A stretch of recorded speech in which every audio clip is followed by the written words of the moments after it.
Márcio Aparecido Germano da Silva, o primeiro juiz cego de primeiro grau da Justiça do Trabalho no Brasil, tomou posse no TRT de São Paulo. Nascido em uma família de recursos limitados, filho de uma diarista, Márcio superou desafios significativos ao longo de sua vida. Perdendo a visão gradualmente desde os 4 anos devido a um erro médico, ele nunca deixou que isso o impedisse de seguir seus sonhos. Com 44 anos, ele finalmente alcançou seu objetivo após anos de dedicação e persistência, celebrando sua aprovação na última etapa do concurso nacional para a magistratura do trabalho. Em suas redes sociais, Márcio expressou sua alegria e compromisso em promover a inclusão e a igualdade. Ele destacou a importância de mais materiais em braille e melhorias na automatização dos processos judiciais, reconhecendo que ainda há muito a ser feito. Durante a cerimônia de posse, o desembargador Célio Horst Waldraff enfatizou o papel dos novos juízes na promoção dos direitos constitucionais. Márcio, determinado, afirmou que sua missão como juiz será fazer a diferença, abrindo caminho para mais oportunidades para pessoas com deficiência. A trajetória inspiradora de Márcio é um testemunho de resiliência e superação, mostrando que, com esforço e dedicação, é possível conquistar grandes objetivos. Confira a seguir uma entrevista de Márcio Aparecido. Eu tenho 44 anos, eu nasci na cidade de Maringá, aqui no interior do Paraná. Na sequência, me mudei para Curitiba, fiquei morando aqui até os 4 anos. Momento em que eu tive, em razão de um erro de diagnóstico, uma prescrição de medicação equivocada, que desencadeou uma doença autoimune chamada Síndrome de Stevens-Johnson. Ela é uma doença que provoca uma febre muito alta, e a consequência dessa febre é a perda mesmo do tecido de recobrimento do corpo. Eu perdi tudo, a pele do corpo, perdi a lágrima, e aí a partir disso houve a sequela na minha visão. E aí eu tive perda progressiva de visão dos 4 até os 8 anos em decorrência desse fato. Nessa altura, aos 8 anos, eu já morava de volta em Sarandi, que é ao lado de Maringá. Nesse momento eu já era alfabetizado, já tinha ido para a escola, já tinha feito pré-escola, eu estava na primeira série primária.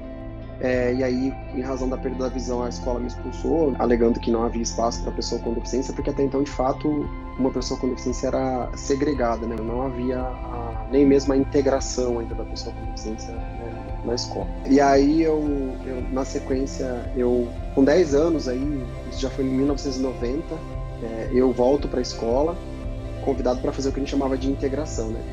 Que aí eu fui para a escola não estava preparada, mas eu fazia um contraturno numa sala com essa professora que propôs esse projeto, uma moça chamada Maria do Carmo. Ela já é falecida, faleceu há alguns anos de câncer, e ela foi assim, a minha segunda mãe. Eu e outras pessoas com deficiência visual e outras deficiências fomos para essa escola estadual, lá em Sarandi.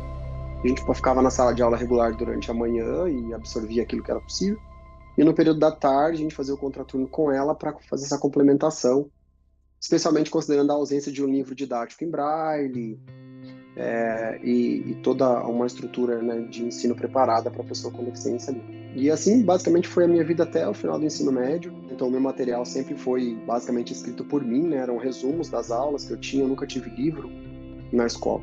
Então, eu ouvia o que a professora falava na sala de aula, em todas as disciplinas, e eu ia anotando primeiro no braille escrito à mão mesmo, por meio de um instrumento chamado reglete e punção, e depois com uma máquina braille, que foi uma revolução, assim, uma revolução tecnológica na minha vida. Com mais ou menos uns 14, 15 anos, assim, tive contato com a primeira máquina braille.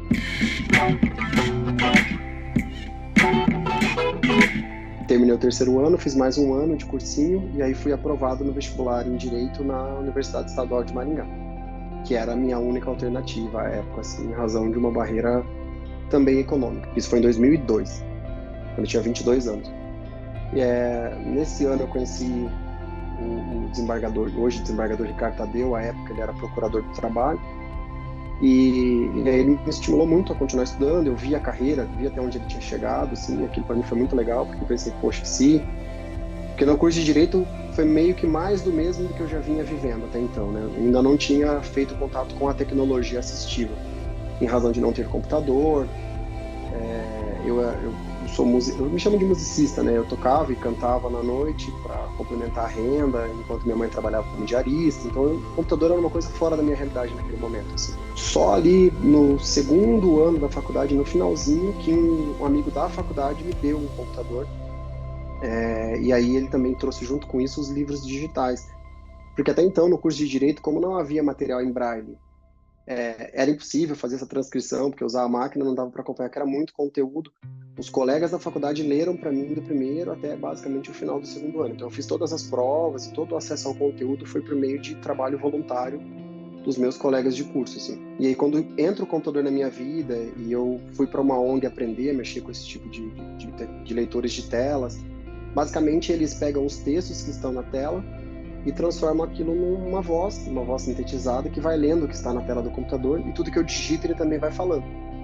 Então aquilo foi muito revolucionário para mim, assim, porque até então, por exemplo, eu fui negado em todas essas tentativas de estágio que eu fiz, né, em escritório de advocacia, coisas do gênero, porque o processo era basicamente no papel e a visão estritamente capacitista, né, de que a pessoa com deficiência não tinha capacidade ali para desempenhar o direito com integridade, então eu fiquei excluído desse processo. E aí esse meu amigo, ele era auditor fiscal do INSS e eu vi, talvez no concurso público, uma saída para esse processo de segregação. Falei, bom, se eu passar no concurso, vão ter que me aceitar, né? Era a faculdade de Direito, era o estágio na Agência do Trabalhador, um outro estágio numa ONG, num centro de vida independente, que eu ajudava na parte jurídica lá, das pessoas com deficiência que procuravam auxílio, e à noite tocando no barzinho. Então era uma jornada quíntupla ali, mais ou menos, assim, a minha vida era essa. E aí o estudo para concurso, que como não havia, as editoras não vendiam livros digitais, apostilas em formato PDF ou em formato digital acessível. Eles se negavam a cumprir a lei. A própria lei dos direitos autorais, ela cria essa exceção, mas não era observado e eu era uma voz sozinha falando no universo, assim. Então ninguém me ouvia. E aí uma amiga se voluntariou a fazer a leitura para mim. Fizemos isso durante 6 meses e aí eu fui aprovado no primeiro concurso, que foi para técnico judiciário da Justiça Federal da 4ª Região. Tomo posse quando eu já estava no 4º ano da faculdade, e aí foi muito legal, assim, porque houve uma mudança de vida mesmo, sabe? E caí de novo no lugar, assim como no curso de Direito, que eu fui o primeiro aluno cego lá, eu fui o primeiro aluno cego no cursinho, o primeiro aluno cego lá na minha escola estadual e também fui o primeiro servidor, né, com deficiência visual na Justiça Federal no Paraná. Paralelamente a isso eu me formo e na sequência eu já decidi que ia fazer concurso para magistratura. Eu já consegui comprar boa parte do material que eu pretendia ter acesso. Ainda não foi 100%, ainda não é 100%, mas eu consegui uma boa parte do acesso. E também encontrei o meu horário de estudo, acho que isso é legal, assim, porque nesse momento eu decidi que eu ia estudar de manhã. A primeira coisa da minha vida seria estudar todos os dias. Então eu acordava às 5 da manhã e eu estudava das 5h10 até as 8h30 todos os dias. Finais de semana eu acordava um pouco mais tarde, mas também fazia minha jornada de 3 a 4 horas de estudo, tá, nos finais de semana. Foi um período de total abdicação, porque eu percebi assim, bom, agora eu tenho boa parte das ferramentas que eu preciso para me preparar. E aí os problemas surgem nas provas, né? Porque não há uma regulamentação dizendo como será o acesso da pessoa cega a uma prova de concurso que tem 4 fases. A primeira fase é uma fase objetiva, em que você lê as questões, assinala uma alternativa lá, e essa fase acho que até é a mais tranquila, porque eu consigo fazer a leitura sozinho, marcava no rascunho, e um fiscal só pintava lá no gabarito oficial a minha resposta, né, de acordo com a minha indicação. Já na segunda fase surgem os problemas, porque eu tenho que digitar uma redação e para isso a gente tem direito a ter acesso à legislação sem comentários, né, para fazer a consulta. E não há um código totalmente acessível, assim, então eu tive que montar o meu código à mão. E às vezes isso gerava um problema na hora de fazer a consulta, os concursos criavam por vezes obstáculos do formato do arquivo que eles queriam que eu levasse, que não era compatível com leitores de tela.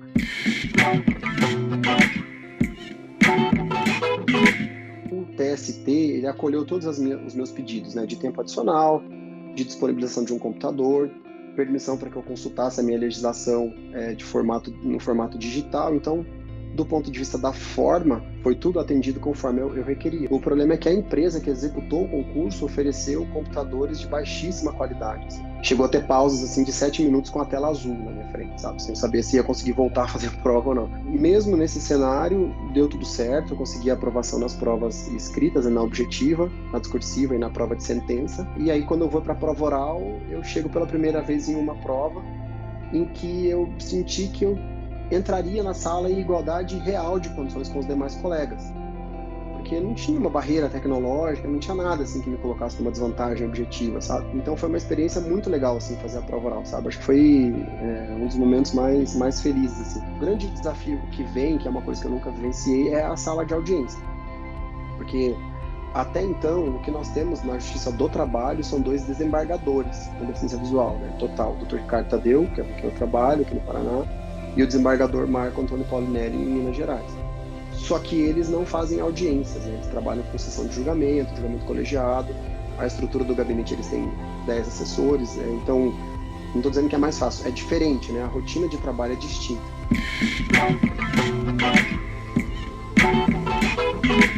Uma adaptação que eu já pretendo pleitear junto aos tribunais, ao tribunal ao qual eu for me vincular, seria uma fixação numa vara para que aquele assistente que todo juiz tem, que fica na sala de audiência com ele, seja uma pessoa que já me conhece e seja treinada para trabalhar comigo. O processo digital, efetivamente, ele democratizou o acesso, especificamente para as pessoas cegas, foi fantástico, assim, o processo digital. Indiscutivelmente, ele ampliou. Em comparação com o papel, a gente está falando de uma quebra de paradigmas, de uma democratização e de uma abertura de espaço, que ainda tem muito a melhorar, não do ponto só necessariamente para que eu tenha acesso, mas fundamentalmente para que eu tenha acesso na mesma velocidade, com autonomia e para que eu possa ter a mesma eficiência na prestação de serviço público do que as demais pessoas. É um processo que avançou muito em comparação ao papel, mas a gente vive um momento, acho que o mais importante de todos, porque hoje essas questões são vistas como importantes, elas já são discutidas e estão sendo parcialmente e progressivamente implementadas.